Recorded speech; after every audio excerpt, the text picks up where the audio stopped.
পিন্টু, আমি blood test করেছি। Report পাওয়ার পর দেখা গিয়েছে তোমার ওয়াইফের ডেঙ্গু হয়েছে। ডোন্ট ওয়ারি, চিন্তার কোনো কারণ নেই।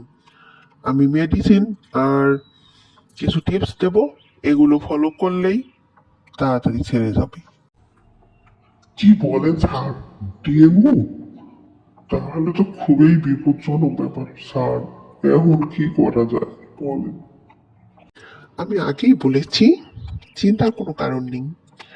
এ সময় রোগীকে পর্যাপ্ত বিশ্রাম নিতে হবে আর তরল জাতীয় খাবার খেতে দিতে হবে, যাতে রোগী পানি শূন্যতায় না ভোগে। যেমন ডাবের পানি, স্যালাইন, লেবুর পানি, ভাতের মাড়, স্যুপ, ফলের রস ইত্যাদি।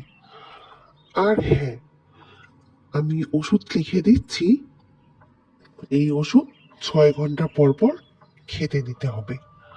আর যদি শরীরে অনেক জ্বর থাকে, তাহলে পাতলা সুতি কাপড় পানিতে ভিজিয়ে শরীর স্পঞ্জ করে দিতে হবে।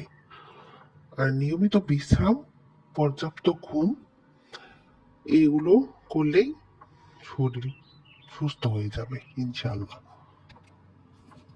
আর আমার ওয়াইফ সুস্থ হবে তো, নাকি হসপিটালে নিতে হবে?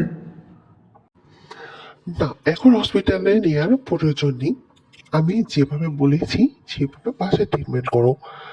আর 2 দিন পর পর হসপিটালে গিয়ে রক্তের সিবিসি টেস্ট করো, যাতে প্লাটিনেটের পরিমাণটা জানা যায়।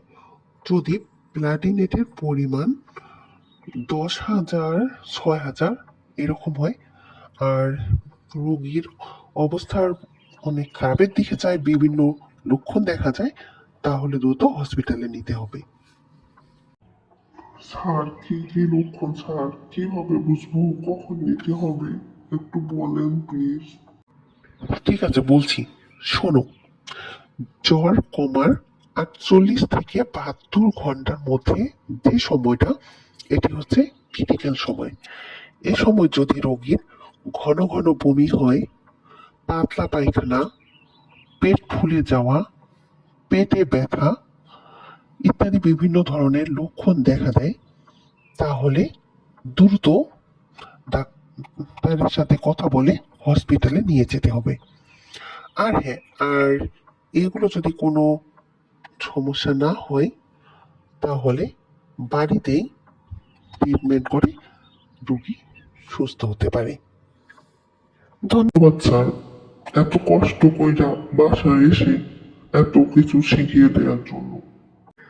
আরে, এটা তো আমার দায়িত্ব। আর হ্যাঁ, চিন্তার কোনো কারণ নেই। যদি কোনো সমস্যা হয়, তাহলে অবশ্যই আমাকে জানাবে। আজ তাহলে উঠি, কোনো সমস্যা হলেই ফোন দিও।